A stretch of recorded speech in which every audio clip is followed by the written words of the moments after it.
Hello, everyone. It is once again Case File Compendium Day. I'm very excited.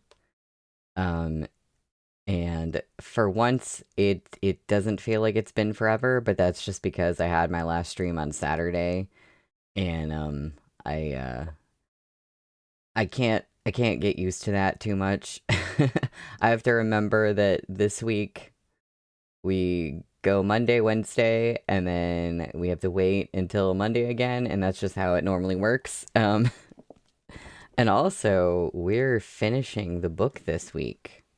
This is the second to last stream of Volume 1. We're already here. Um, hello, Nina. Hello, Henry.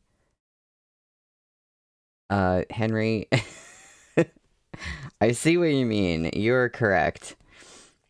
Um, I'm hoping today I don't have the internet issues that I was having the other day.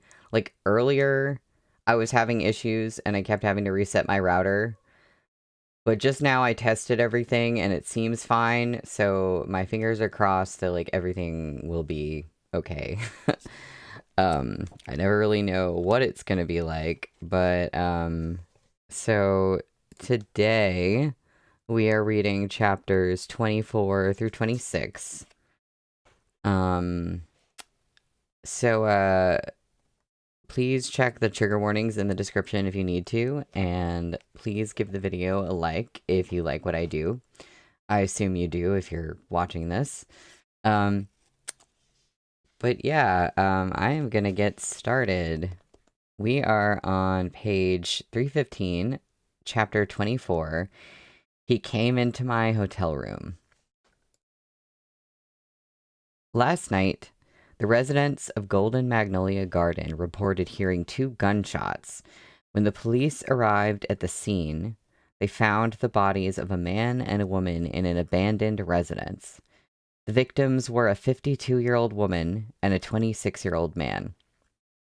The 2 were mother and son, the wife and son, respectively, of Chung Kong Psychiatric Hospital's administrative director, Liang Ji Chung. The police discovered suicide notes written by the deceased within the residence. As both were involved in the Chung Kong case, their cause of death is suspected to be suicide to evade punishment. On a weekend evening, Xie Qingcheng was sitting on the high-speed rail when he received a push notification for a news article on his phone. He frowned slightly and opened it. The article wasn't long. As these things usually went, the more serious the matter, the fewer the words. Liang Ji-chung's wife and son. He recalled how the young nurse who greeted them at Chung Kong Psychiatric Hospital that day had indeed said that Liang Ji-chung had a wife and child. Those were the very words that made He Yu realize that the Liang Ji-chung Xie Xue had met was an imposter. Did those 2 really die by suicide? Something about this case unnerved Xie Qingcheng. But ultimately, he wasn't a police officer, and the details were too scant. The article didn't even include a picture. Even if he wanted to, there were no clues for him to ponder over in the first place, so he turned off the display of his phone screen and let out a soft sigh. The flames from the rooftop of Chung Kong Psychiatric Hospital that day seemed to flicker before his eyes. Jiang Lanpei had cackled hysterically and said that no one had ever come to see her over the course of 20 years. No one had ever even thought of her. She wanted to become a vengeful ghost and turn all of Chung Kong into hell. Was this some kind of otherworldly karmic retribution? Good evening. This is the G12 regular service train. We will arrive at Hangsha Station in 10 minutes. Please gather your belongings and prepare to disembark the train. Thank you for riding with us today. The next station is Hangsha Station. The sound of the high-speed train's announcement pulled Xie Qingcheng out of his thoughts. He politely excused himself to the young girl sitting beside him. Her face turned red as she made room for him to pass. Holding the gift box, he walked down the aisle and waited to exit the train. He pushed the matter of Liang Jicheng's wife and son out of his mind. After all, the case of Chung Kong was a thing of the past. Hi, Tina. I don't like the sound of that. The case of Chung Kong was a thing of the past, because we know it absolutely isn't. This is a meat bun novel, and the early like first novel story arc is gonna come back later in some kind of very big way. Just don't know how yet. The production He Yu had joined was a small budget web series. The screenwriter was a newbie, the director was a newbie, and the actors were newbies. Since there was little to no investment, the entire cast and crew were all new, while the props were all old. However, there were good things about being newbies too. As everyone was equally inexperienced, their faces had yet to be stained by the grease of smoke-filled celebrity banquets, and the soles of their shoes had yet to be tainted by the mud of powdered fame. That's a wild sentence. Most of their hearts still resided in their chests, wrapped only in a thin layer of flesh, and could be easily worn on their sleeves. While it was difficult to say just how much sincerity they possessed, they weren't completely fake, at the very least. According to Xie Shui, the overall atmosphere was quite amiable. By the time Xie Qingcheng's taxi arrived at the filming location, the cast and crew were shooting the final scene before dinner break. Xie Shui had already given the crew a heads up prior to Xie Qingcheng's arrival, so once he got there, he was ushered to the seat next to the director's playback monitor to watch the filming while he waited. He Yu was in the middle of the shoot. To be honest, Xie Qingcheng didn't know what kind of a production He Yu had joined before he came. After observing for a while, he realized it was a melodramatic and extremely cliched campus love story. In the drama, He Yu played a bourgeois male cannon fodder character who'd silently crushed on the female lead for years. The character actually fit his real personality quite well. In this particular scene, the capitalist was to declare his love to the female lead, be rejected, and then leave on his own. The scene had to be filmed in a rainstorm, and since it was a drama with such paltry investment that even the director's great aunts and grandmothers had been dragged into playing the extras, the crew would no doubt look to save money on artificial rainfall if they could. So, when the stingy producer happened to get a rainstorm gifted by the heavens, he started to frantically pull actors in and torture them with repeated takes. As a result, He Yu had to repeat this emotional, explosive scene in the heavy downpour over and over. Acting wasn't his major, and it was also his first time doing it. But He Yu managed to control his emotions very well when filming this scene. It didn't seem like he was acting at all. Instead, it felt like he was rather freely expressing his own emotions. I wonder why. Xie Qingcheng was quite surprised, and he wasn't the only one who felt this way. Everyone standing before the monitors under the makeshift tent was shocked as well. Wow, is this stud really not an acting major?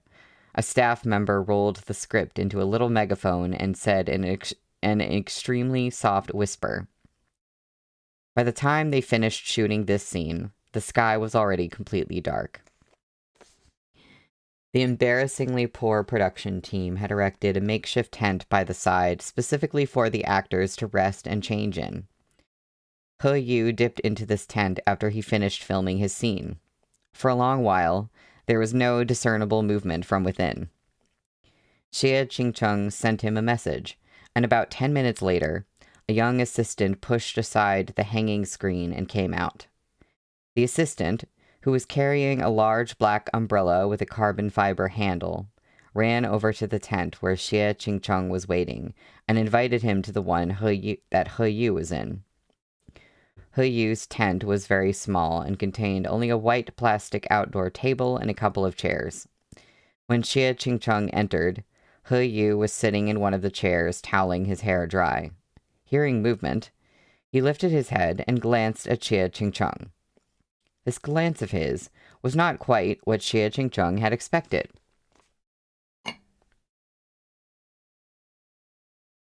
He had thought that He Yu's condition would be exceedingly poor.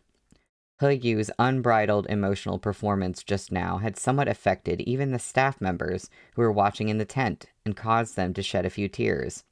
But the actor himself was unexpectedly apathetic.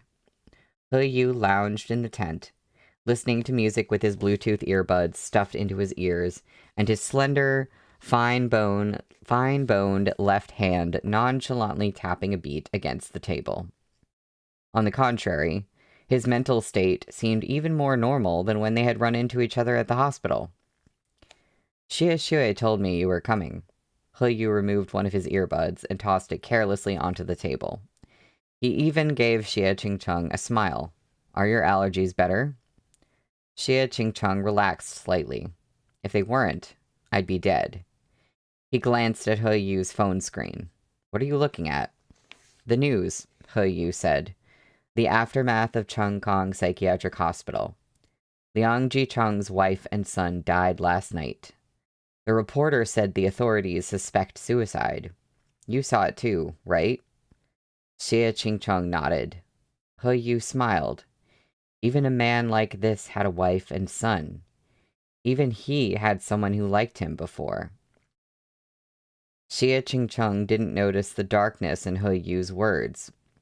He pushed the gift box Xie Xue had him bring into He Yu's arms. From Xie Xue.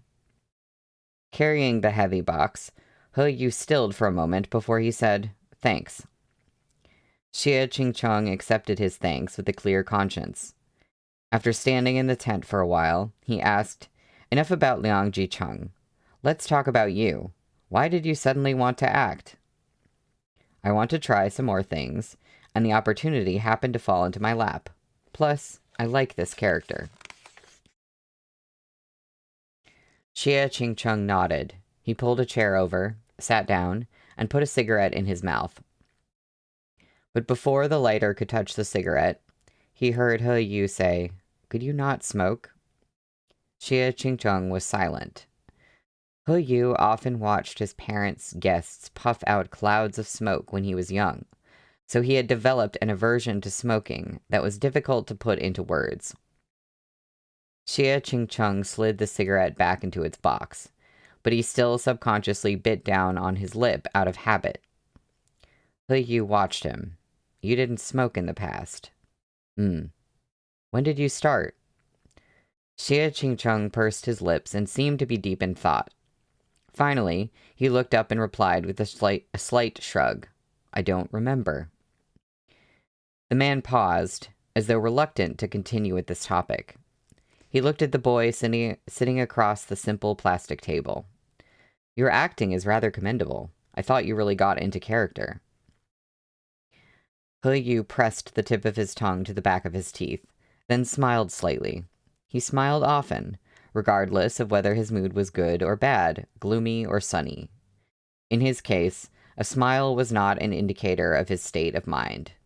Rather, it had been forged into the mask that he was accustomed to wearing when he interacted with people. An extremely alluring hallucinogen he employed at will to prevent others from discovering his true self. No, I'm not that stupid. It's a script written by someone else. Who would take it seriously? Then how did you act it out? It's just like lying. Haven't I been faking it all these years? He Yu stared at Xie Qingcheng. His voice was so soft that the other man could just barely hear it. I have an illness, but I pretend to be a normal person. He Yu leaned back and fiddled languidly with the earbud on the table, spinning it as if it were a top. I thought that perhaps something had happened to you, and this was all just an outlet to vent your feelings about it, said Xie Qingcheng. He Yu raised his head and gazed at Xie Qingcheng. Is my acting that good? It's not bad. How is the burn on your wrist? He Yu subconsciously touched his wrist before quickly letting go. He calmly, casually, almost carelessly revealed it to Xie Qingcheng. It's fine, but I can't have too many scars showing on screen.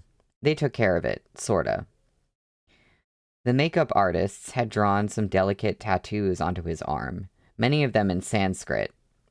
The solemnity of the Buddhist text blurred and entwined with the brashness of the tattoos in a way that suited the character's introverted, gloomy personality quite well. Does it look good? He Yu asked. It looks terrible. It looks even worse paired with your school uniform. He doesn't have tattoos in high school, so when we change costumes in a bit, they'll have to redo the makeup and find a way to cover the scars, He Yu explained. Are you going to stay and watch? The shoot will probably go on till pretty late. I'm not watching. I've seen you in a school uniform for almost a decade. My eyes have had more than enough. But although he said he wouldn't watch, Xie Qingcheng still asked, What are you shooting tonight? An exam scene. He Yu said with a hint of a mocking smile. There's not much to see. Why don't you help me bring these things over to the hotel? I'll give you my room card. He Yu paused for a moment, then asked, Are you staying at the same hotel as the cast and crew tonight? Don't worry about it if you're not. I'll just bring them back myself after I'm done filming. Xie Qingcheng checked the message with the plans that Xie Xue had sent him earlier. I'm in 8062. That's right next door to me. Xie Qingcheng accepted He Yu's request. Since he had confirmed that He Yu's illness wasn't acting up, he took the room card He Yu passed to him and stood up to head to the hotel and rest. After all, he still needed to catch an early train tomorrow to make it back for his class. When Xie Qingcheng swiped the key card and entered He Yu's room, he didn't notice anything unusual. The room was what one would expect from a male college student. There were a few unwashed articles of clothing tossed onto the bed, a basketball in the corner, a couple pairs of athletic shoes, and some books lying on the table. Xie Qingcheng placed the box of pastries beside He Yu's desk, then returned to his own room next door to take a shower. Dressed in the hotel's loose-fitting white bathrobe, he was in the middle of towel drying his hair while walking over to the writing desk when his phone began to ring. It was Chen Man. Xiege, I came to visit you at your dorm. Why aren't you home today? I'm in Hangshe. Surprised, Chen Man said, You've only just recovered. What are you in Hangshe for? Checking on a patient. What patient? Didn't you stop being a doctor a long time ago? Xie Qingcheng lit a cigarette, glad he could finally smoke now. A little devil around your age, he said, then paused. A little younger than you, actually. For some reason, Chen Man was silent for several seconds on the other end of the line. Then, very abruptly, he asked, Male or female? Ge, how come you went out of your way to visit them? Xie Qingcheng breathed in a lungful of smoke. He found Chen Man's behavior baffling, but still he responded, Male. His father and I know each other, and I used to treat his illness. Otherwise, I really couldn't be bothered. Why are you so curious?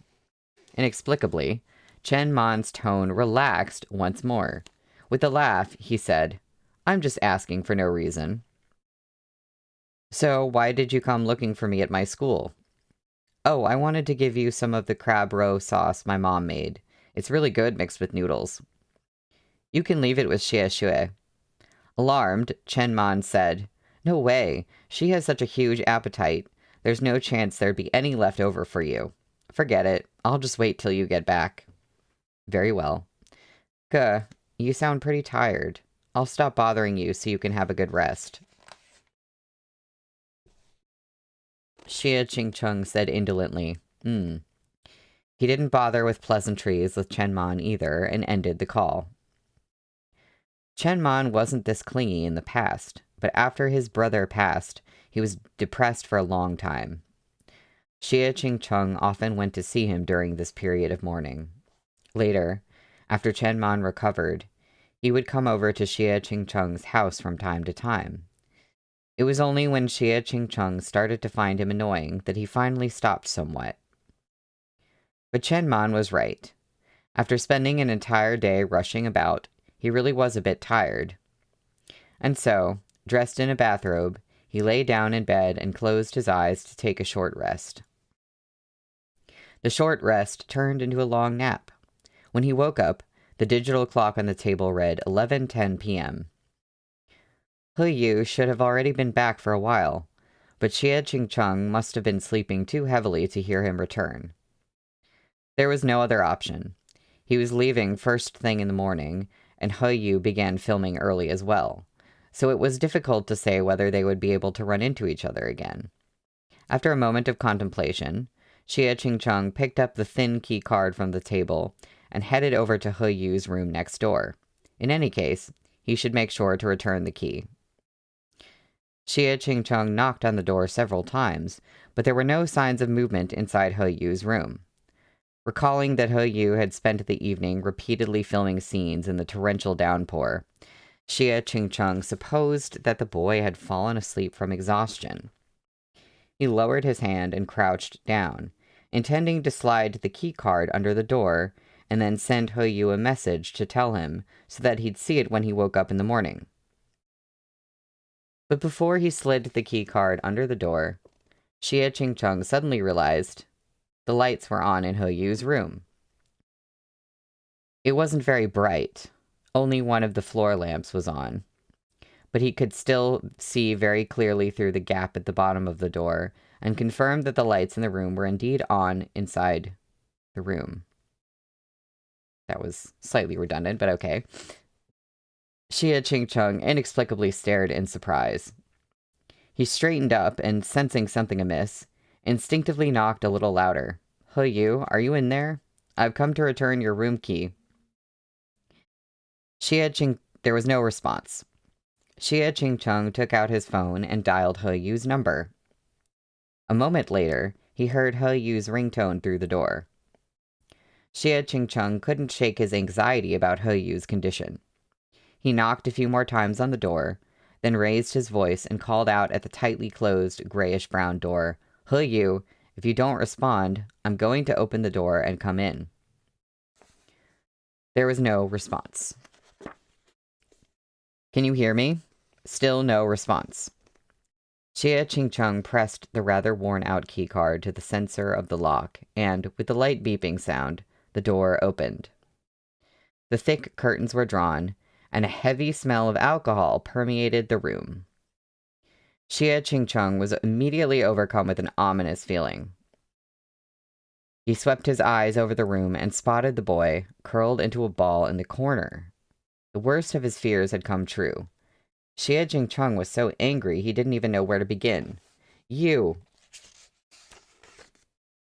Like a little dragon in a cage, the boy shifted slightly, but did not respond any further. Xie Qingcheng finally saw through He Yu's disguise. His intuition had been correct. He Yu had indeed not come all this way for this role and to waste time with this production team for no good reason. He came here to find an outlet, a vent for his troubled mind. In fact, He Yu's illness had begun to flare up ever since he found out that Xie Xue liked Wei Dongheng. However, it hadn't yet reached its peak, and could still be controlled. Upon realizing that he was unwell, He Yu had immediately gone to the hospital to get a new prescription before joining the production team in an effort to distract himself. But although he could pretend to be calm and collected when he was in front of others during the day, he could not control himself when he was alone at night. He ended up self-medicating by randomly taking all the various medicines he had brought to prevent his illness from worsening. And when that didn't work, he turned to drinking alcohol. Thus, when Xie Qingcheng entered the room, he was greeted by the sight of wine bottles, as well as pillboxes, strewn all over the floor. He Yu was popping pills indiscriminately. Xie Qingcheng had expressly informed He Jiwei of the importance of strictly controlling He Yu's drug usage before he left his job. If these medicines were to lose their effectiveness, The only option left when He-Yu's illness worsened would be to physically restrain him at a hospital. He didn't even mention the word treatment, because he would end up in the exact same situation as the patients at Chung Kong Psychiatric Hospital, forcibly subdued, tied down with restraints, subjected to electroconvulsive therapy, imprisoned. None of it would lead to recovery. It would only make him deteriorate into a vicious beast and force him into manacles and a muzzle so that he couldn't harm others. He-Yu would become a madman through and through. No doctor could bear seeing a patient ruin themselves like this. Xie Qingcheng walked over to He-Yu and said with a voice tinged with anger, "He-Yu." No response. "He-Yu." Still nothing.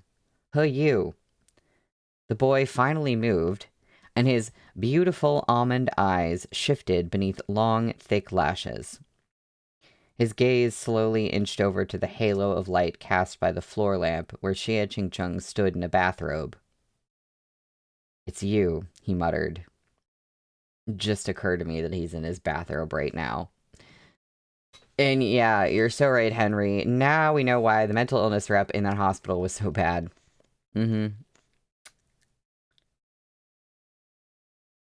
Before Xie Qingcheng could respond, He-Yu leaned his head back against the bedside cabinet and said softly, "Seriously, what did you come in here for?" Xie Qingcheng ignored him. "I'm just exhausted from work and drank a little wine. It's nothing, okay? You can go." The alcohol allowed him to control his violent bloodlust, but it also caused his mind to become befuddled. The normally intelligent He-Yu suddenly found himself unable to spin up any good lies. In fact, he was so tired that he no longer wanted to continue making up stories at all. Go, stop poking your nose into my business. What he received in return was a hand wrapping painfully around his wrist as he was forcefully yanked up off the floor.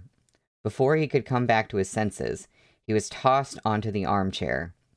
Looking around hazily, He-Yu could only see Xie Qingcheng's familiar and severe face. A pair of peach blossom eyes. As though he'd been stabbed, He-Yu immediately turned his face away to stare fixedly at the completely innocent and uninvolved decorative painting hanging in the corner. Van Gogh's Starry Night. He-Yu's voice sounded very congested when he spoke, despite his best efforts. "Xie Qingcheng, I said that I'm fine, so what are you still doing here? Are you going to monitor my drinking too?" Xie Qingcheng said, "Do you think I want to monitor you? Just look at yourself right now. What kind of behavior is this?" He-Yu didn't bother responding to him and covered his eyes with his hand again.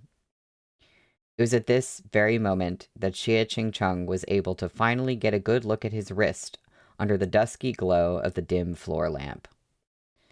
The tattoo that had been drawn on top of it, as well as the concealer the makeup artist used, had already been washed away, revealing a deep and recent gash on He-Yu's naked wrist. Xie Qingcheng's heart sank immediately. "You're fucking cutting yourself again. Is that any of your business? It's not like I'm cutting your wrist." Why do I feel like that's going to happen later? Xie Qingcheng truly didn't want to make it his business. But considering psychological Ebola, considering what He Jiwei had said to him before, Xie Qingcheng nevertheless said through gritted teeth, "Fine, I won't argue with you. I won't argue with you, okay?" He walked over to He-Yu's desk, on top of which there lay a box of pills. Xie Qingcheng returned from the desk with a big cup of hot water. He took out the 2 pills that he'd selected, the type with calming properties, and passed them to He-Yu, who was still sitting on the ground in a fetal position. "Hurry up and take them," Xie Qingcheng ordered. He-Yu turned his face slightly to the side. "Are you going to take them yourself, or do you want me to force them down your throat?" He-Yu stayed silent. "Take them. Once you're done, I'll keep out of your fucking business." He-Yu seriously didn't want to seem pathetic in front of Xie Qingcheng, especially since he was a bit dazed from drinking so much. He looked up wanly and took the pills and water from Xie Qingcheng's hand and swallowed them with a gulp of water from the cup he was holding. I've taken them. Now can you get out?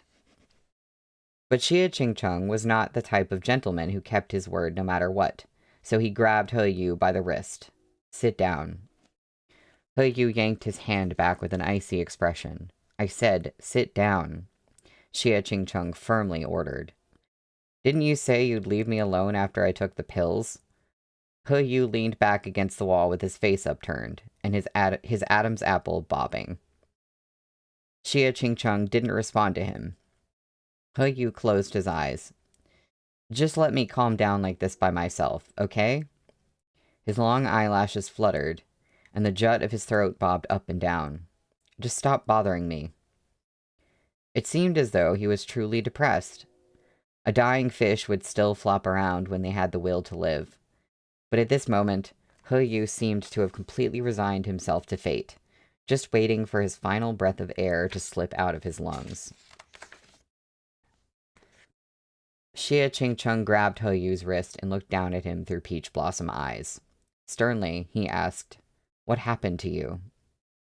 He Yu gave no answer. Xie Qingcheng said, You have a mental illness. There's nothing to be ashamed of. The fault lies with the disorder and not with you. It's been 7 years, He Yu. I thought that by now you wouldn't hide your troubles and refuse to seek help anymore, yet you degrade yourself like this. He Yu remained silent.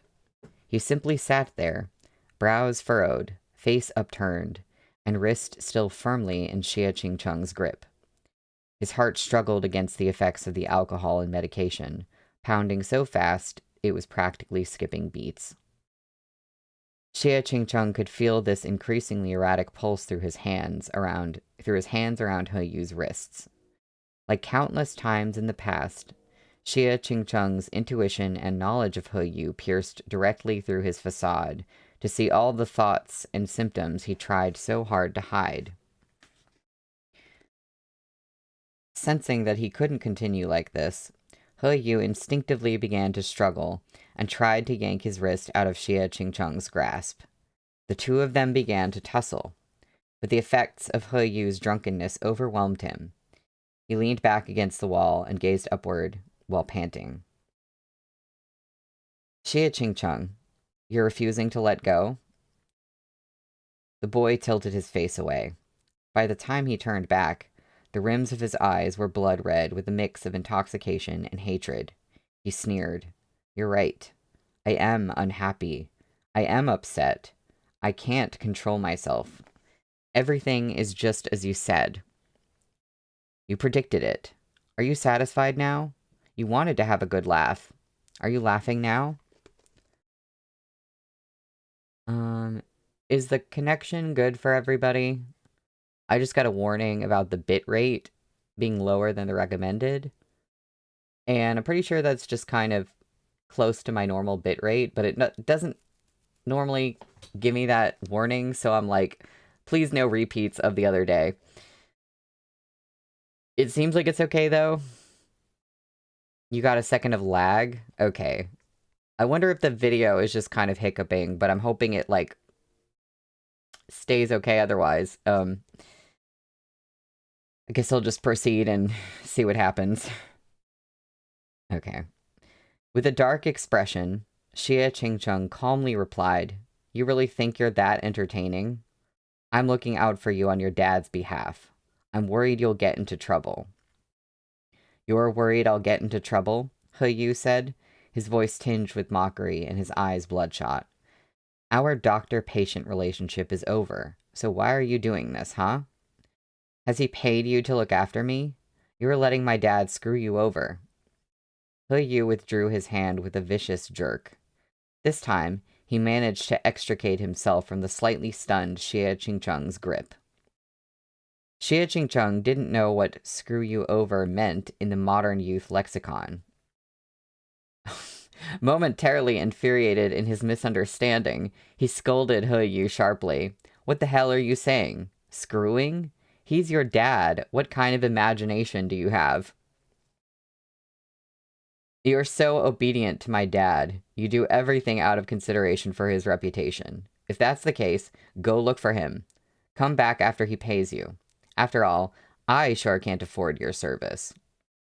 He Yu was deeply drunk and extremely depressed. He sneered and stared at Xie Ching-chung. If you insist on babysitting me, then I can only screw you over. Screwing over means not paying, Dr. Xie. You cool with that? Xie Ching-chung looked into He Yu's eyes without speaking. They were wet, empty, and filled with ridicule for them both. Despite being hidden by such thick lashes and the dimness of their surroundings, those eyes could still show such conflicting emotions. He Yu tilted his head back and turned his face to the side. Xie Ching-chung thought he saw tears brimming at the corners of his eyes, but it might have been a trick of the light. He Yu leaned back haphazardly and glared at Xie Ching-chung as he asked, "It's not worth it, is it, Xie Ching-chung? You won't do it, right? So what's the point in poking your nose into other people's business? Cutting my wrists won't kill me, so why can't you just let me let loose a little without feeling guilty? I've already tried my hardest. I didn't kill anyone or set fire to anything, so why can't I just fucking cut myself? Does my depression get in your way? Do you all want to fucking hound me to death? Haven't you had enough?" He Yu's mind grew increasingly muddled. His sense of awareness was visibly slipping away. Usually, he didn't have much to say to Xie Ching-chung. It was only when he got drunk that he became irritable and talkative. Xie Ching-chung looked down at him, and just like this, listened to him for a long, long time before he suddenly reached up and covered He Yu's eyes. The unexpected action stunned He Yu for just a moment, but then he forcefully grabbed Xie Ching-chung by the wrist. His voice was almost whisper-soft as he said, "Xie Ching-chung?" The lips visible beneath the palm that covered his eyes parted. "What are you trying to do?"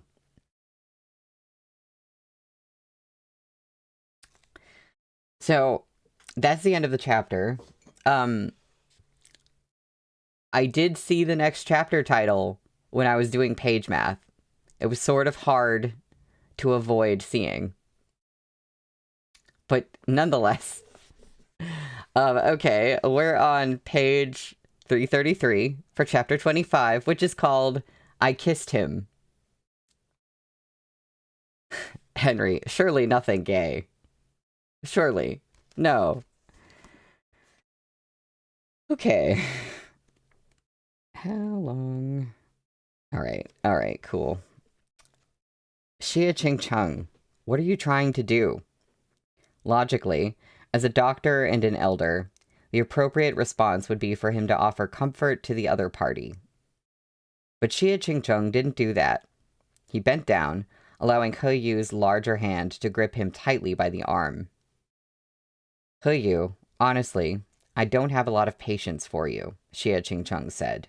"When you recklessly take drugs and hurt yourself like this, it takes all my willpower just to talk to you properly.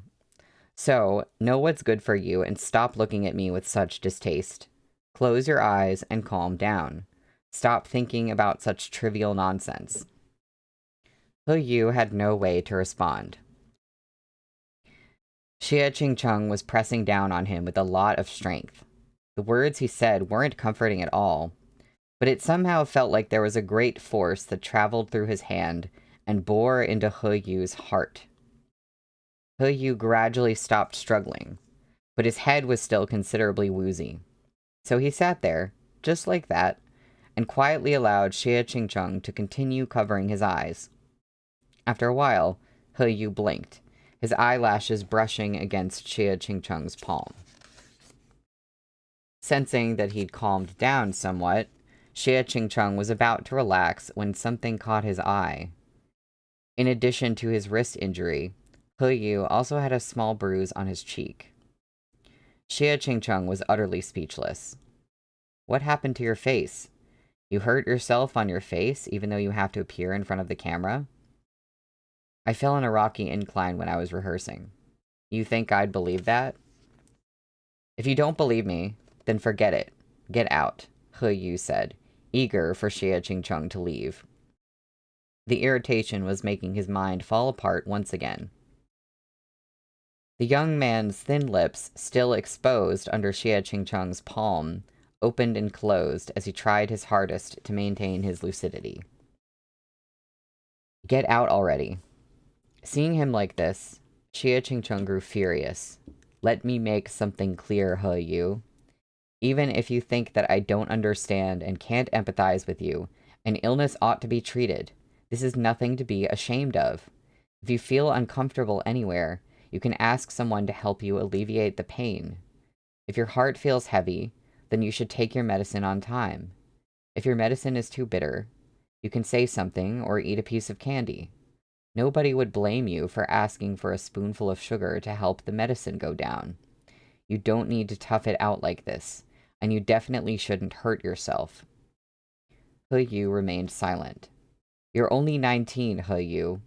To put it bluntly, you're still 3 years from being able to legally marry. You're still just a child.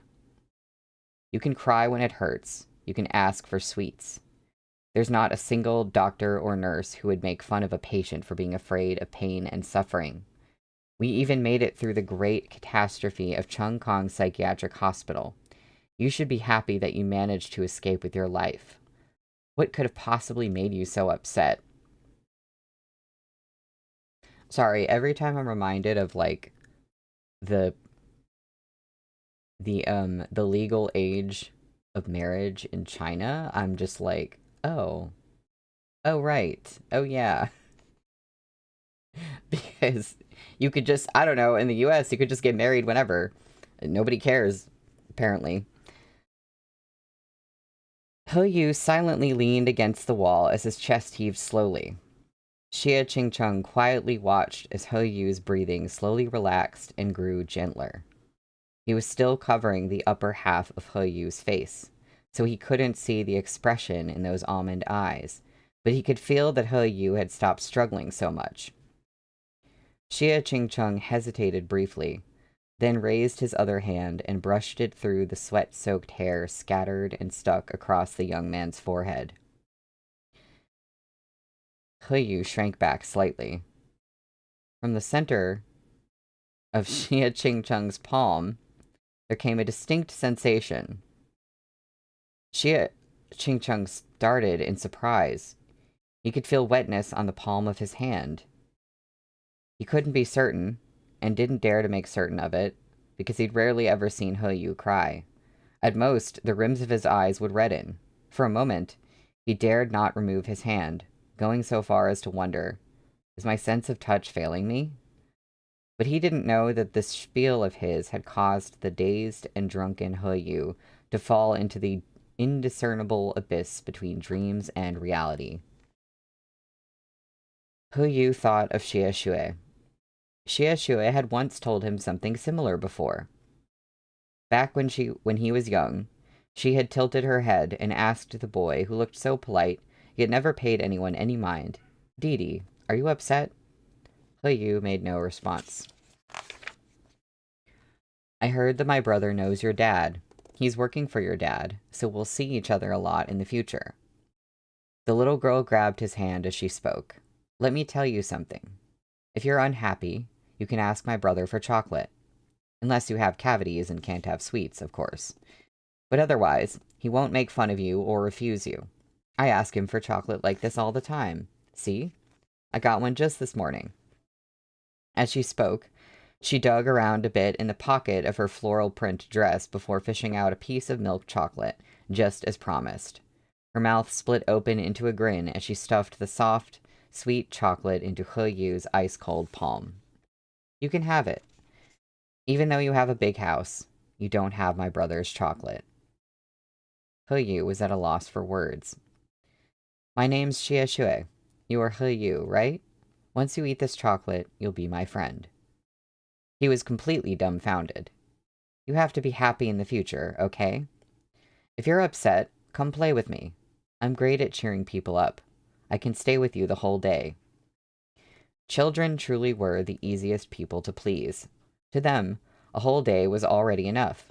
It was a vast stretch of time, nearly equal to what adults meant when they spoke of a lifetime. So, children would speak of a whole day so seriously, while adults would speak of a lifetime like it was nothing at all. Wow, that's actually really beautiful. Meat Bun just dropping that in there. In his drunken stupor, it seemed to Yu that it was still that afternoon from 10 years ago. He and Xie Shui still had an endlessly long day before them. Yu sighed. After a while, he suddenly tightened his grip. Holding Xie Qingchung's well-defined wrist, he forcefully dragged the hand Xie Qingchung was using to cover his eyes down, bit by bit. The warm lamplight shone into the young man's dim and hazy eyes. In that moment, perhaps because they had yet to adjust to the transition from dark to light, Yu's eyes seemed a bit unfocused. Suddenly, he couldn't discern who the person in front of him was. He stayed frozen in place for some time. As for Xie Qingchung, he could clearly see his own reflection in those almond eyes at such a close distance. Those words, Yu finally whispered. He stared at Xie Qingchung, but his vision was still somewhat blurred and out of focus.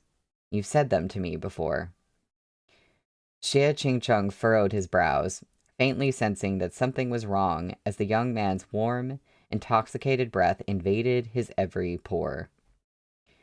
But he had no way of knowing that Yu was recalling the first time he met Xie Shui, nor did he realize that Yu's mind was already so muddled that he could no longer recognize him.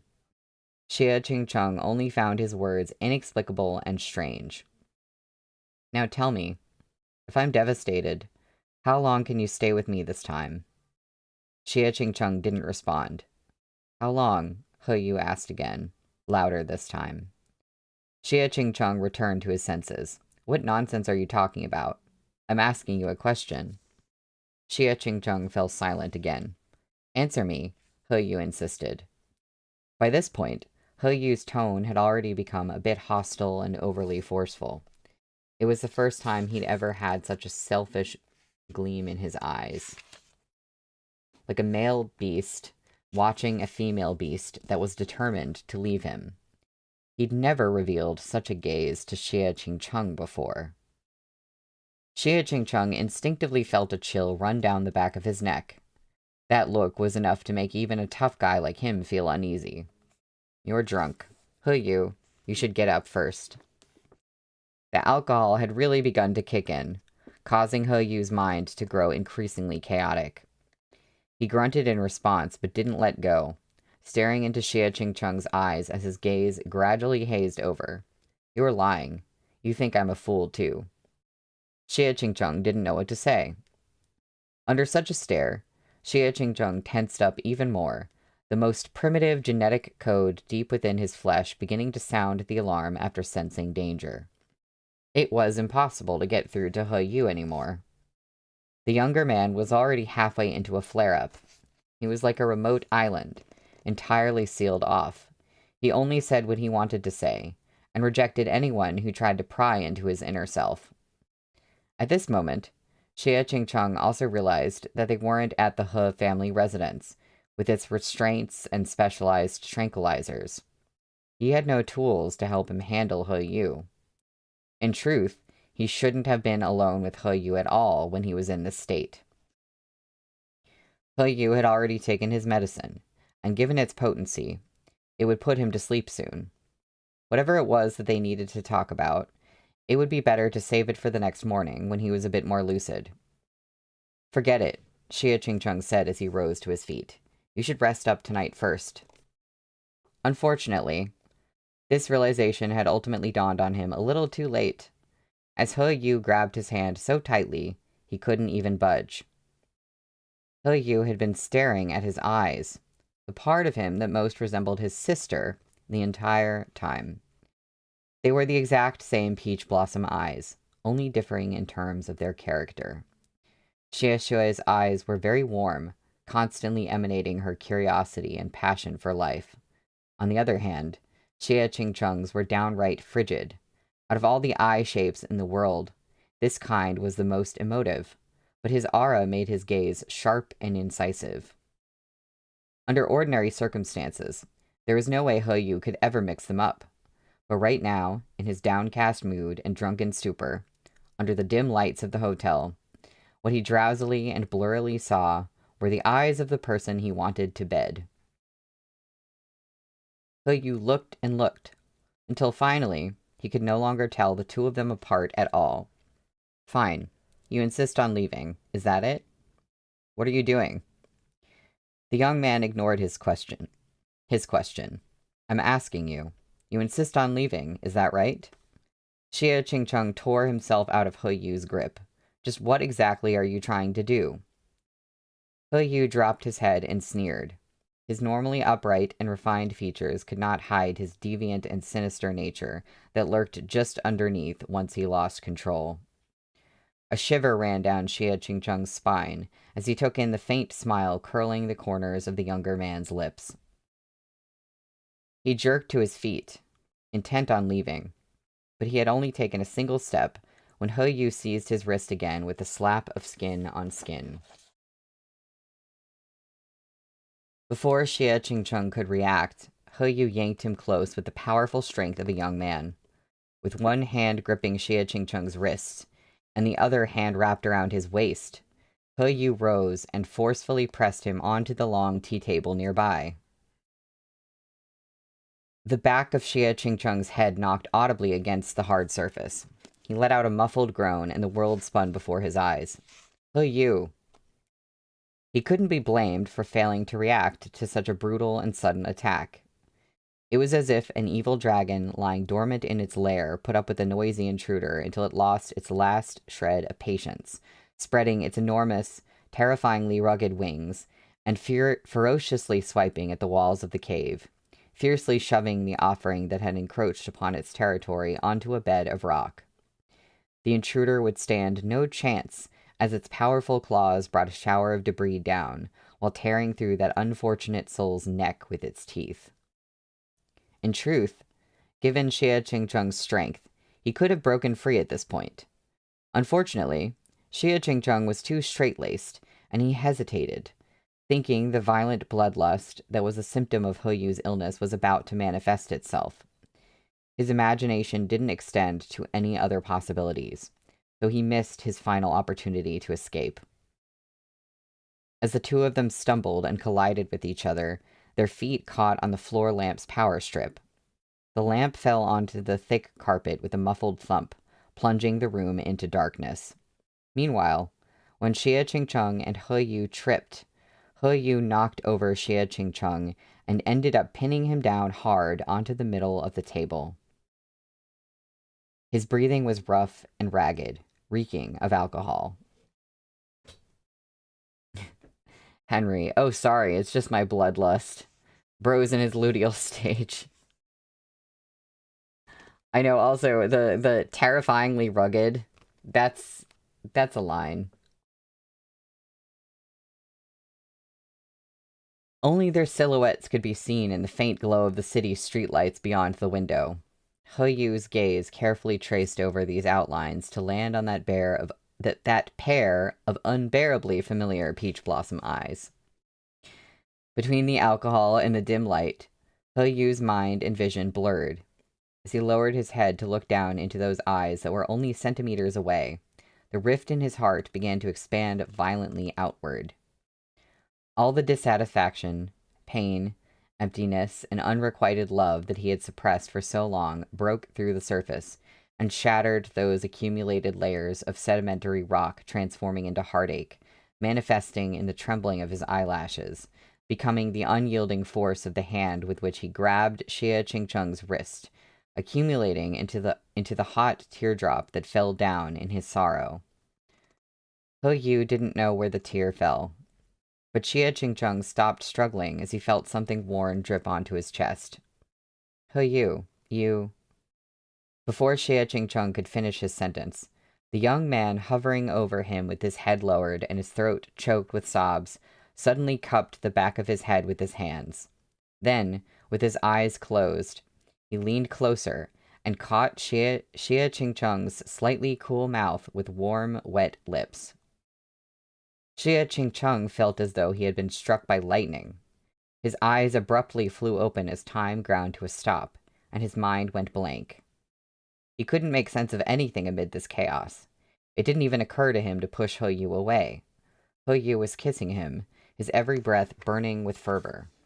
The force behind this kiss was something intense and searing, urgent yet distraught. He had never felt anything like it. And it wasn't as though Xie Qingcheng had never kissed anyone before. He and Li Ruoqiu had slept together, of course, but neither he nor Li Ruoqiu had any passion for the deed. It had always felt as though they were simply going through the motions. But now, he was pinned under a strapping young man who had caught him off guard and kissed him. As He Yu's lips pressed against his own, Xie Qingcheng was assailed by the feverish scent of adolescence. I really think that word is being used in a way that we wouldn't use it in English normally. Like, if you're 19, you technically are a teenager because you're 19. You're still a teenage age. But I don't know anyone who thinks of, like, 19-year-olds as, like, adolescents, really. Like, it just sounds weird. I feel like the I don't know, that one just keeps hitting me, like, really weird, and I'm like, I feel like the translators could have thought of something else, you know? I don't know. Anyway, unlike a mature adult, the young man lacked technique, but his kiss was terrifyingly hot. As their lips came together and intertwined, Xie Qingcheng began to struggle on instinct, but He Yu held him firmly in place.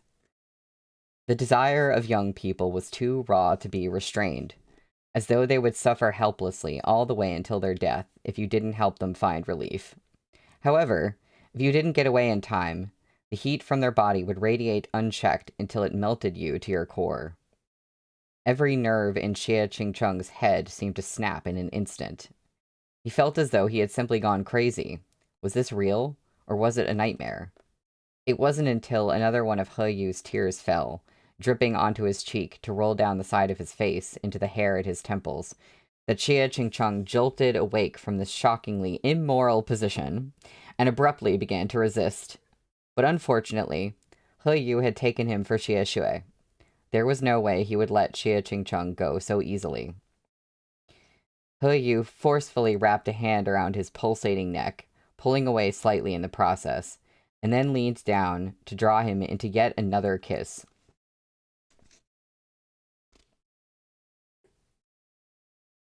Oh, Henry, that's a good point. This is Xie Qingcheng's POV right now, and he's looking for a way to explain it. Yeah. No, and Nina, that makes sense. He's so young, you cannot take him seriously. Yeah, he doesn't want to think about any other explanation for this. You know, the other thing too is Xie Qingcheng is pretty smart, but he has not had the common sense to figure out the obvious that He Yu is into his sister. He has not put it together. Xie Qingcheng's strength was formidable, but his shock hindered both his mind and body. He hadn't even had the time to react when He Yu grabbed him around the waist and pulled him to the bed. He Yu, use your fucking eyes. Fuck. Xie Qingcheng was far too masculine to stand being subjected to something like this. He was still wearing that bathrobe he had carelessly left his room in, and when He Yu grabbed the side of his waist, the heat that he felt from the younger man's palm through the thin layer of fabric was impossible to ignore. Xie Qingcheng's scalp had practically gone numb. He began to resist He Yu's advances, but although he was a full-grown man standing no less than 180 centimeters, He Yu was both younger and taller than him. And while the brat had a pretty face with his red lips and white teeth, he was in excellent shape. His abs were clearly defined when he took off his shirt, and his strength was truly frighteningly explosive. Xie Qingcheng had cleared his head, but between that strength and the fact that He Yu had the upper hand, breaking free wouldn't be so easy. Not to mention, this was also He Yu's first fucking kiss. You know, he doesn't know that 100% for sure. But okay. What was it like for a 19-year-old virgin who had never been with anyone before and suppressed his desires for so many years to kiss someone for the first time? It was practically the same as an animal getting its first taste of meat after a year-long famine. He Yu was drunk and sick, his awareness muddled, but he could still feel pleasure and arousal. He yanked violently on Xie Qingcheng's hair to keep him from escaping, and the rims of Xie Qingcheng's eyes turned red. Perhaps out of pain, but more likely out of anger and frustration. The boy who had gotten a taste of carnal desire refused to let him go. He Yu sensed that Xie Qingcheng's furious struggles were indeed difficult to deal with, so he eased his hand out of the man's hair to clamp down tightly on his nape instead. Xie Qingcheng lifted his foot in a savage kick, but He Yu simply used the force of this motion to pin down the man who'd rather die than get onto the bed. You!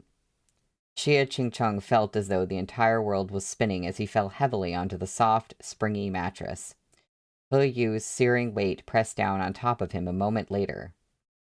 Xie Qingcheng's chest tensed in an overwhelming shock and his pupils contracted. Beside him on the bed was a handful of unwashed, sweat-drenched high school uniforms that He Yu had worn for the drama. There were even some half-read textbooks next to the pillow.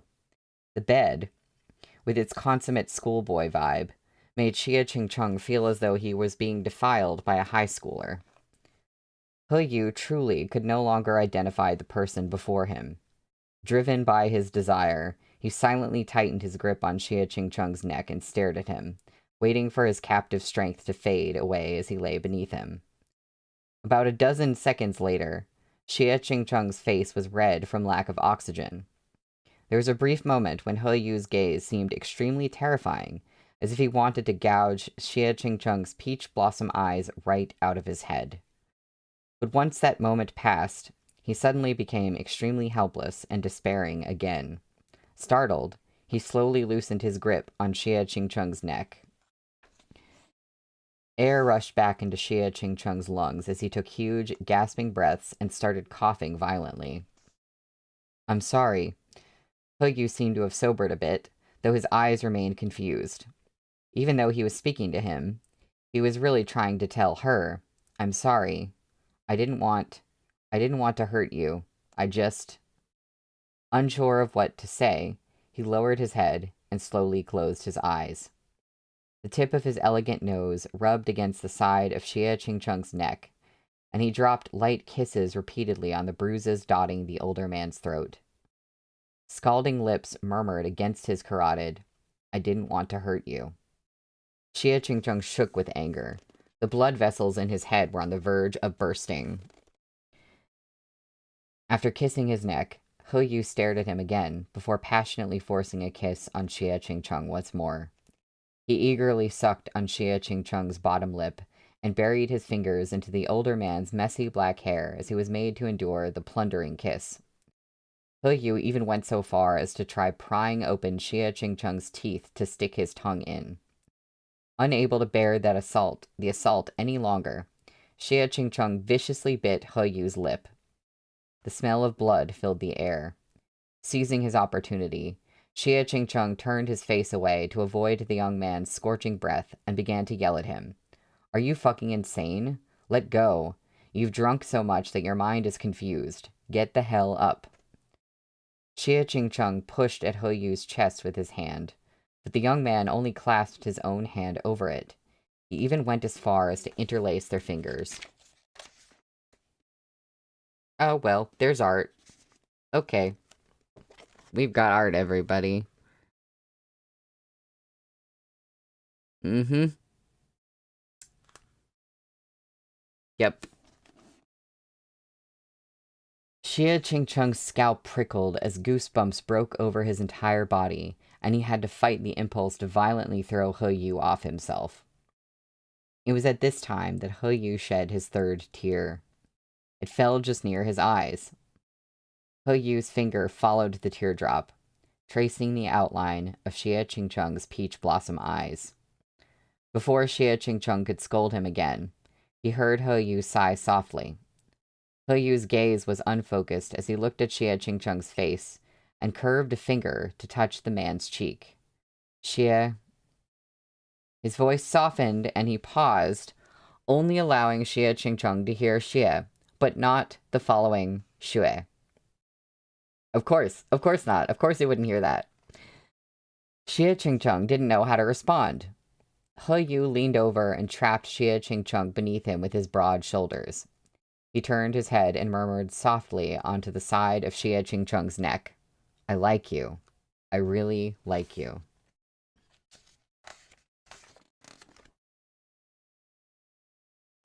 Well, that's the end of the chapter. It is time. It is time for me to take a break. That was certainly a chapter. You know, I do kind of wish that I hadn't seen the chapter titles when I was figuring out page math. There was, next time I really need to just ask somebody. Because that chapter title would have been, like, a huge shocker if I hadn't, like, seen it already. But still, damn. Henry, exactly the same as Saturday's break time down to the minute. That's really funny. Timed perfectly, I guess. Okay, so I'm going to take a break, and when we come back, we will be on chapter 26, which is called After I Sobered Up. I'm sure he's feeling all kinds of ways. So yeah, see y'all in a second.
Hello, everyone. I am back.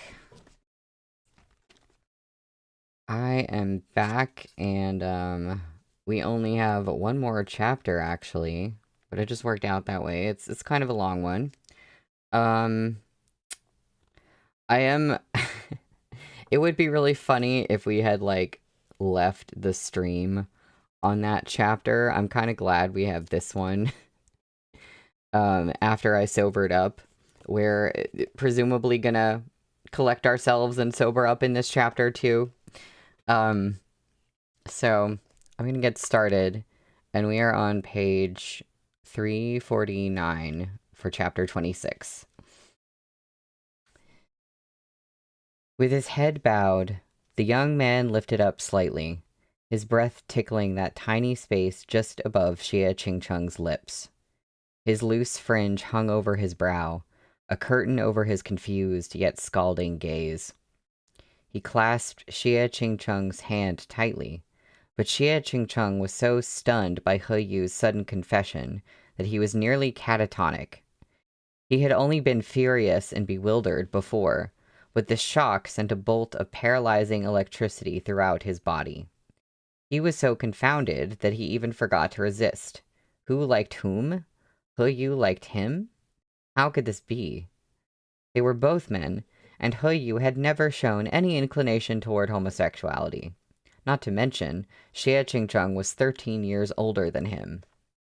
As he lay on He Yu's hotel bed, his bathrobe in disarray, and his body drenched in sweat, Xie Qingcheng slowly lifted his gaze to look into the eyes of the boy leaning over him in the darkness. But he had no idea that when this boy looked at him, he saw only that girl who resembled him. I love you so much. Listen to me. Don't get together with him.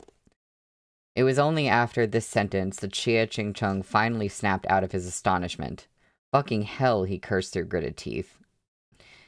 He Yu had drunk too much and mistaken him for the wrong fucking person. Xie Qingcheng tore his eyes away from He Yu's face as the puzzling mysteries from before came together like pearls on a string. He Yu joining the drama production, the sudden flare-up of his illness, what he said on Neverland Island about declaring his love to a girl, the drunken words he muttered over and over again. All the pieces fell into place. Xie Qingcheng understood everything. He Yu had expressed his feelings and then was rejected by that poor, unfortunate girl. Xie Qingcheng pressed his fingers to his brow. All the furious tussling in their wrestling match of dominance had coated Xie Qingcheng's forehead in sweat. He pushed his messy, drenched bangs out of his face in irritation as his chest heaved with each breath. His neck still ached from where He Yu had grabbed it, but it didn't hurt as much as his head. The night's incident had been an unbelievably hideous, hellish mess, but he couldn't help but be glad for the sake of that faceless girl he had yet to meet.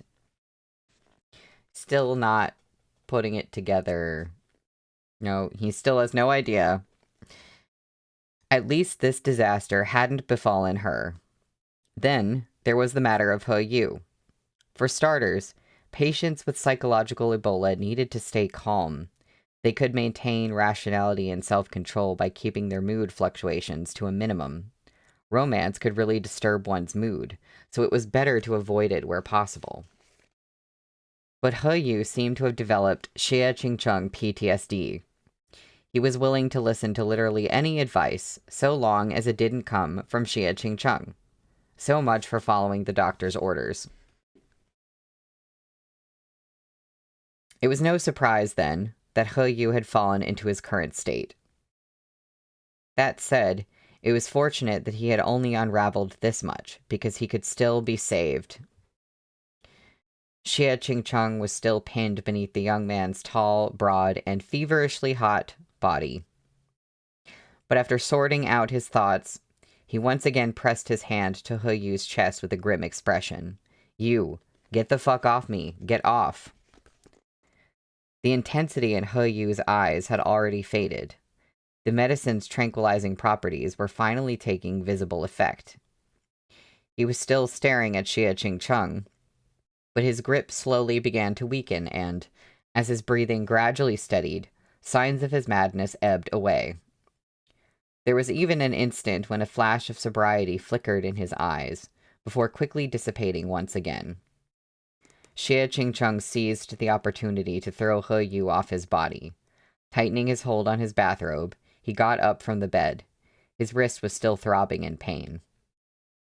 He Yu finally quieted down, though it might have been more accurate to say that the medication had finally subdued his savagery.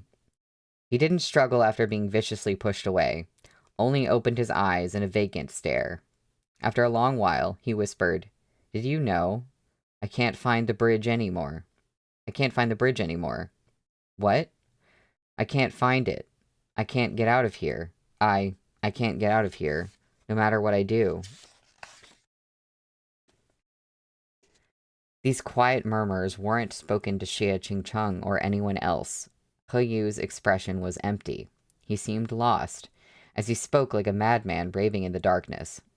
He Yu slowly closed his eyes, his lashes quivering. Xie Qingcheng had no idea what bridge He Yu was talking about. The events of tonight had nearly driven him mad. He forced down his anger and discomfort, threw He Yu onto the bed with a strained expression, and tossed the blanket over him. Then he went to the bathroom to brush his teeth and rinse his mouth. Xie Qingcheng was somewhat apathetic towards sex, and disliked having unnecessary physical contact with others, much less getting kissed by someone of the same sex, so he was unbearably disgusted. With tap water gushing out of the faucet, he thoroughly rinsed out his mouth, and splashed a handful of water onto his face. Leaning against the vanity, he finally managed to compose himself as he looked up into the mirror at his own face, which was still dripping wet. The relationships between young people were simply a train wreck waiting to happen. The slightest bump in the tracks, and everything would promptly fly off the rails. If not for the fact that this incident had happened to him personally, he could hardly be bothered to deal with this mess at all. Seriously, what the hell? What the fucking hell? All things considered, He Jiwei really ought to be paying him. It'd be inexcusable if he didn't. Later, he ought to seek He Jiwei out for compensation. Xie Qingcheng's expression was grim as he pressed a hand to his aching temple, turned off the faucet, and walked out to the sofa by the bed and sat down in a daze. The medicine had already knocked He Yu out by the time Xie Qingcheng stepped out of the bathroom. The docile-looking boy hugging a blanket on the bed was nearly indistinguishable from his usual model student self, and completely different from the beast that had been clinging to him earlier. Xie Qingcheng's mood soured as he looked at He Yu. He twisted open a bottle of the hotel's complimentary spring water and was about to take a sip to quell his anger. But a sudden flash of pain jolted through him the moment his mouth touched the bottle. Gasping, he lifted a hand to his lips, only to discover that they had been bitten bloody by He Yu. In all his 32 years, no one had ever dared to ravage his lips like this. Xie Qingcheng's expression darkened completely. He slammed down the bottle of water, lit a cigarette, and began to smoke right there in the room. He Yu's preferences be damned. It was only after he had forced the little bastard sleeping on the bed to breathe an excess amount of secondhand smoke that he finally stubbed out the cigarette. Forget it. Just forget it, Xie Qingcheng thought. incandescently furious. Seeing as he's already fucking kissed me, then so be it. What else is there to be done? As a man, he had nothing to lose. Aside from feeling somewhat disgusted, there wasn't really an issue. Not to mention that, ultimately, this was nothing more than a misunderstanding. Xie Qingcheng was too rational a person to waste much grief on a silly misunderstanding. Objectively, the most important thing right now was He Yu's current condition. He had finally personally experienced one of He Yu's flare-ups in their present stage. It was true that He Yu had been unhinged, yet this was still merely a partial flare-up, as he had retained some semblance of control over his actions. The question was, what would happen when He Yu fell completely ill and had a full-blown episode? How horrible would that be? Perhaps his prognosis wasn't nearly as optimistic as it appeared on the surface. Xie Qingcheng closed his eyes. He had long predicted that He Yu's condition would fluctuate a certain degree if he were to fall in love. That day on the island, when he had tried to warn He Yu against pursuing his feelings, it hadn't only been out of consideration for that girl, but for He Yu himself as well. However, his words fell on deaf ears. He Yu had told him, "Dr. Xie, have I ever hurt anyone in these 19 years? I just like someone, that's all. But I don't get such a right, do I?"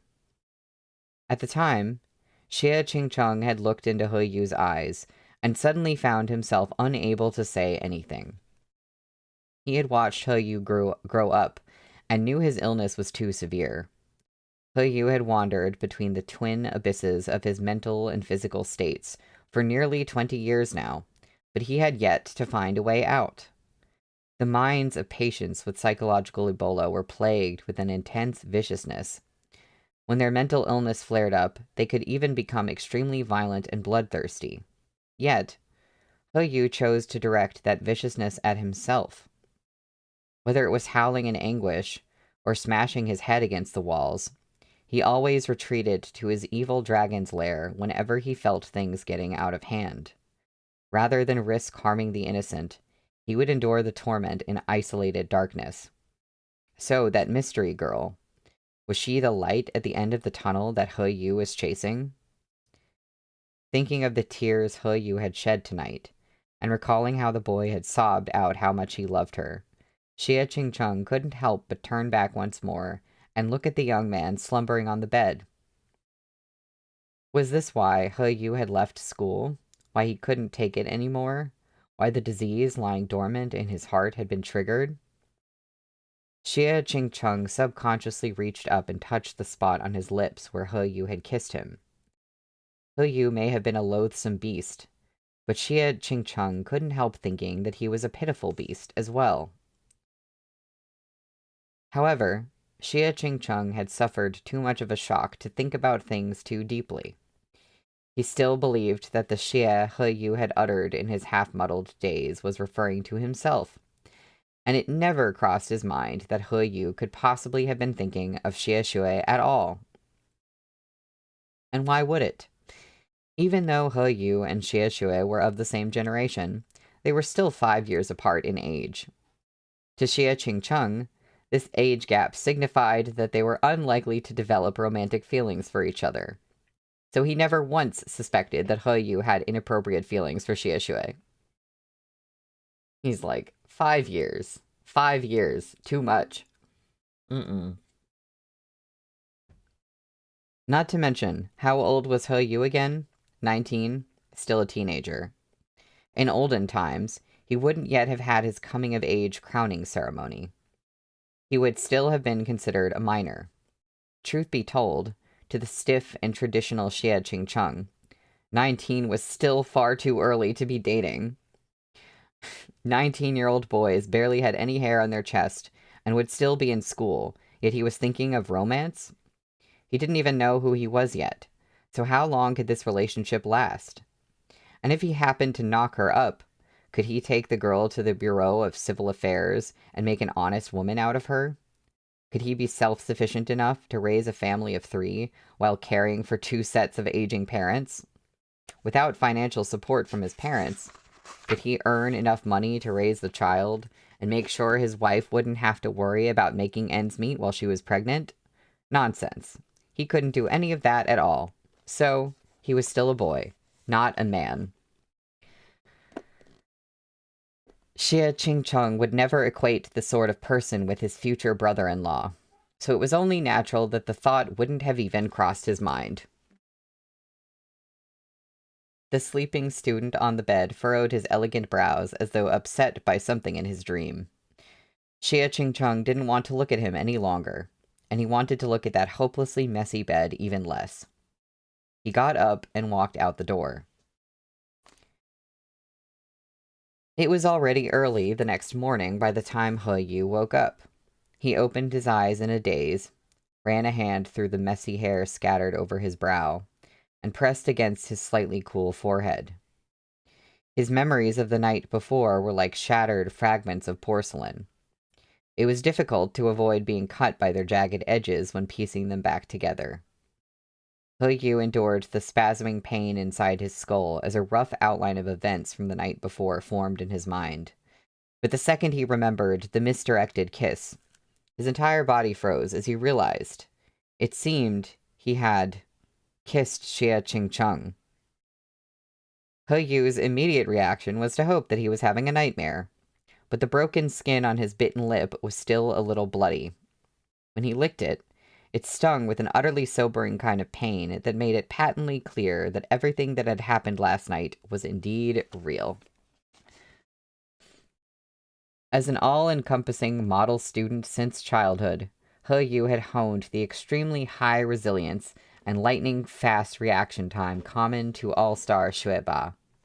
However, nothing could have prepared him for something like this.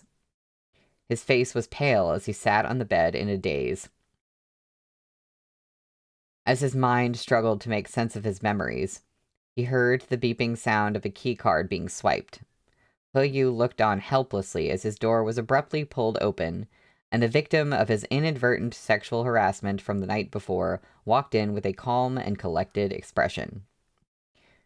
Xie Qingcheng had stayed up the entire night. He had spent several hours lost in thought after returning to his room, which gave him ample time to compose himself. He had just finished getting ready for the day before He Yu woke up.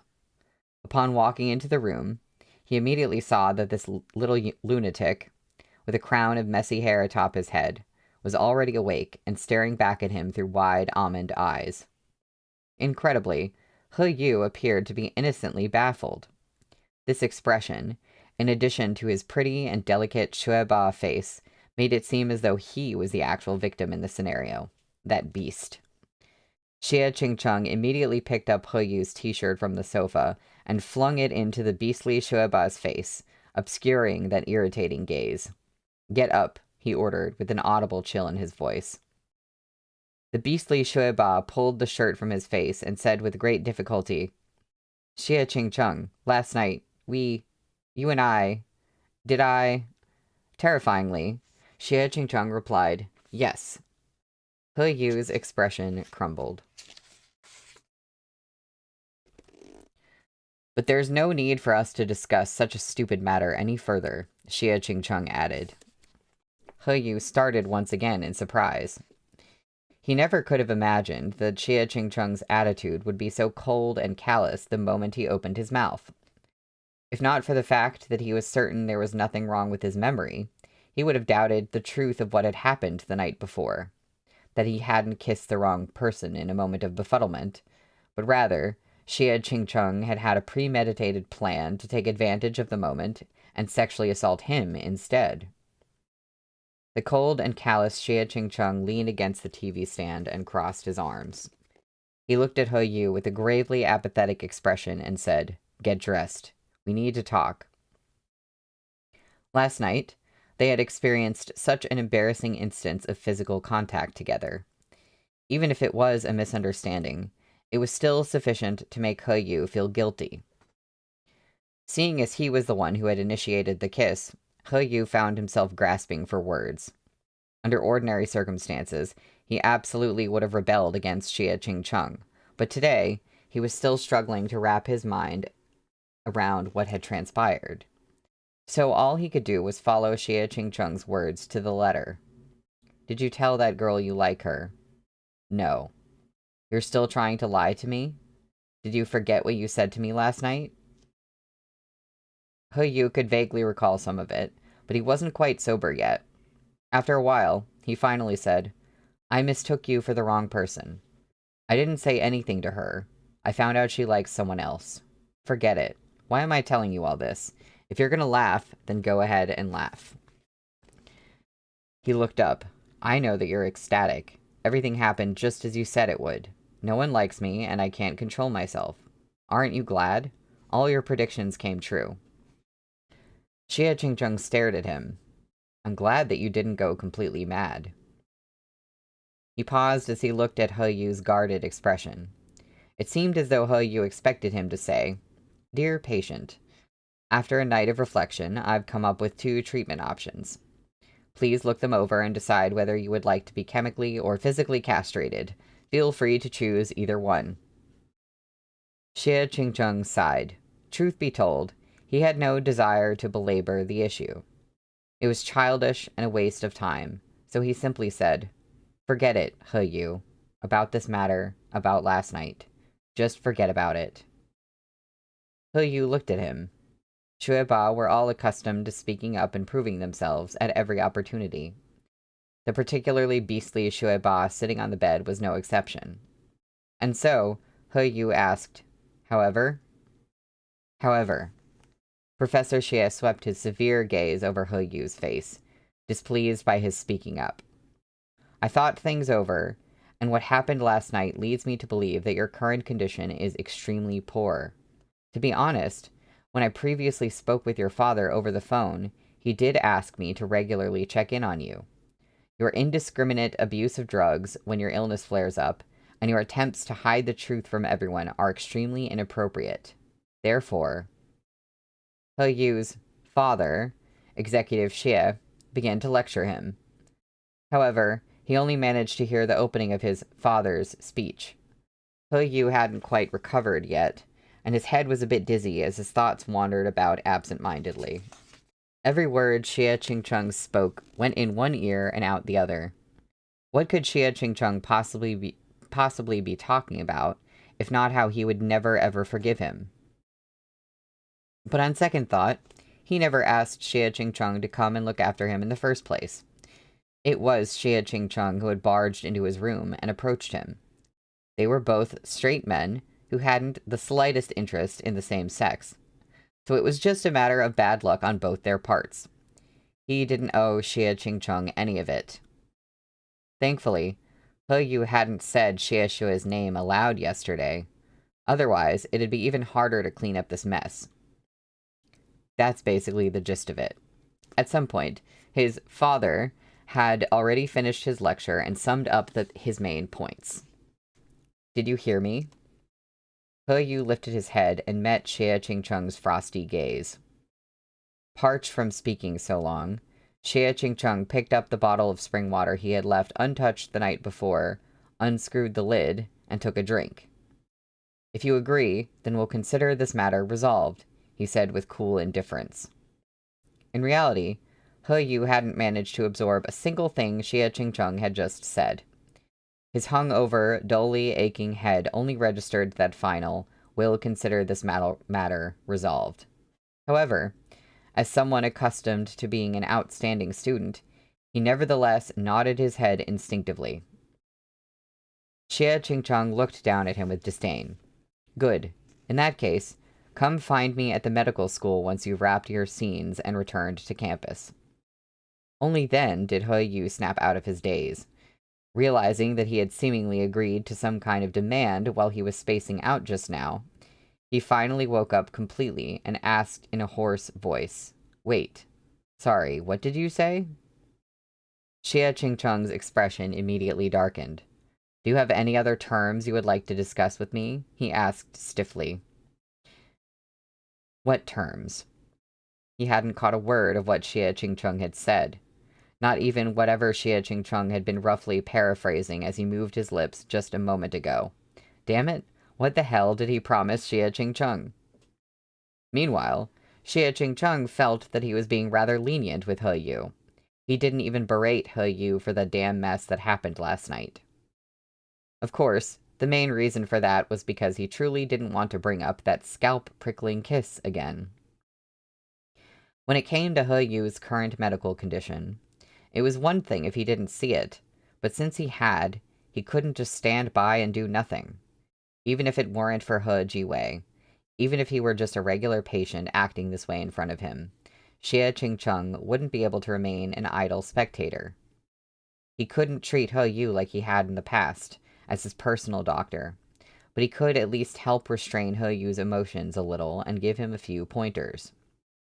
And it didn't hurt that over the course of this process, he could have He Yu do some grunt work for him.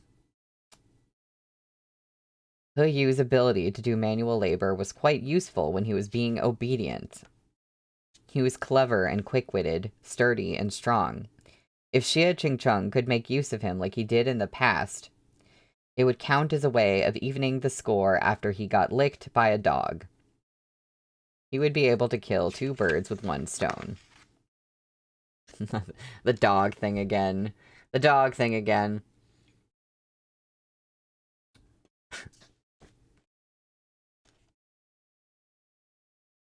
Noticing that He Yu had zoned out, he impatiently repeated his proposal in simple terms. After you wrap up filming, come to the medical school and train yourself under my supervision. During that time, I'll have you do some work for me as a form of distraction. Don't spend all your time wallowing in overthinking.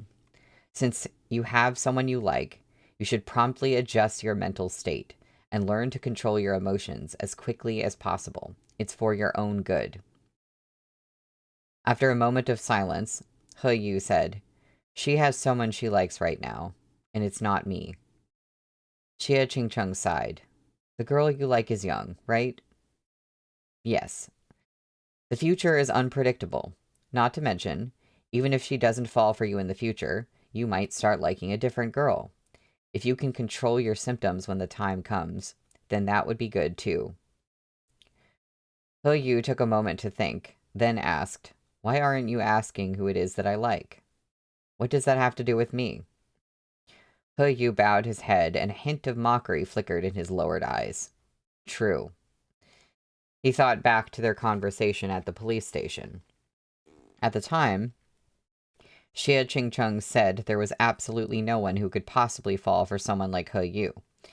That he would fail as a matter of course. He had felt as though he'd been viciously slapped across the face. Back then, he thought that if he could get together with Xie Shui, he would insist on seeing Xie Qingcheng lose control. He wanted to see Xie Qingcheng break down, but now everything was reversed. It was Xie Qingcheng who got to see him in this unspeakably pathetic state instead. If he were to retreat at this point, then he really would have lost all his pride before Xie Qingcheng. He Yu closed his eyes for a moment, then smiled. "Be honest. In the end, did you come just to watch me make a fool of myself? You can think that if you like." He Yu didn't know what to say. Upon meeting that man's apathetic yet slightly challenging gaze, the darkness in He Yu's heart deepened. He truly disliked seeing this type of expression on Xie Qingcheng. He'd seen it countless times as he grew up, and each time he could vividly sense Xie Qingcheng's apathy, as well as his irritating aura of strength. He Yu brooded for quite some time before he finally looked up at Xie Qingcheng and asked, "You want me to distract myself by working for you? What exactly do you want me to do?" "I haven't decided yet," Xie Qingcheng answered, utterly blasé. "But you've worked for me before, and you know the type of person I am. To give you a taste of hardship, I'm not someone who will let you off so easily." "Are you doing this to punish me, Professor?" Xie Qingcheng paused, then arched his brow slightly. "Are you afraid?" Having lost his pride already, He Yu didn't want to lose his dignity as well.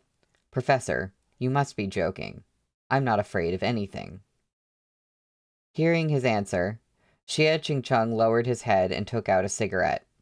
He held it between his teeth and mumbled, "Hopefully you mean it. Don't start crying and say you want to give up after just 3 days. The lighter's by the head of the bed. Pass it to me." He Yu ignored him and got off the bed. He headed toward the bathroom to brush his teeth and gargle. Even though any lingering aftertaste of the kiss from yesterday was already long gone, He Yu was still deeply disgusted. At the thought of how he'd gotten the wrong person yesterday and actually kissed a man with such passionate fervor, his entire body felt uncomfortable, and he was determined to clean himself properly. Before he entered the bathroom, he turned back to glance at the person who'd been the recipient of his passionate advances yesterday once more.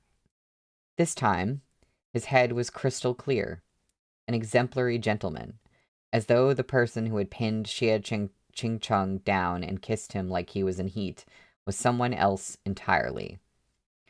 Forcing me to inhale secondhand smoke cannot be considered a part of my training. It is no different than a drawn-out murder. If you want to smoke, please do it outside. With that, He Yu closed the bathroom door and went to wash up. Facing the bathroom mirror, He Yu pensively touched the lips that Xie Qingcheng had bitten to the point of bleeding last night. He bent down to wash his face and grabbed the faucet. Tendons protruded slightly from the back of his hand as he forcefully twisted the tap tight. The flow of water ceased in an instant.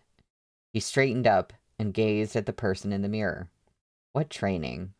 Didn't Xie Qingcheng just want to keep laughing at his expense, tormenting him and exploiting him? This time, he'd really miscalculated when he messed with that old pervert Xie Qingcheng. Well, that's the end of the chapter. That's where we're ending today. It's a little bit early. But we just have one more stream. We just have Wednesday, and then we're done with this volume. And it's been just a complete fever dream. More than any other Meat Bun novel so far. Especially for, like, a Meat Bun first volume in a series. Like, I feel like, yeah, a lot happens in the first volume. But this is, like, a real doozy of just, like, all the things happening in a volume. And I can't even imagine what is going to happen in volume 2. And I've of course, like, I've already seen the cover for volume 2, and I'm like, so I have no idea where we will be leaving off when we finish on Wednesday, but I'm a little bit scared. But also excited, yeah. This was fun.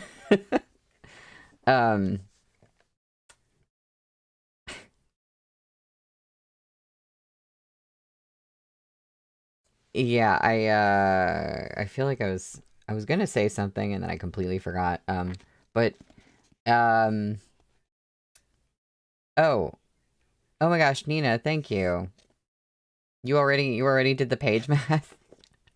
I was gonna, like, remind you again on Wednesday. Thank you. You already did it. I really appreciate that. So yeah, when we resume on Wednesday, we will be on chapter 27, which is called He Went to See Chen Man. And I keep almost forgetting that we're in the middle of, like, a murder mystery in addition to everything else that's going on. And I'm like, wait a minute, that's really happening. That's a part of this story too. So maybe we'll hear more about that. But yeah, thank you for coming. I will see y'all on Wednesday. Bye.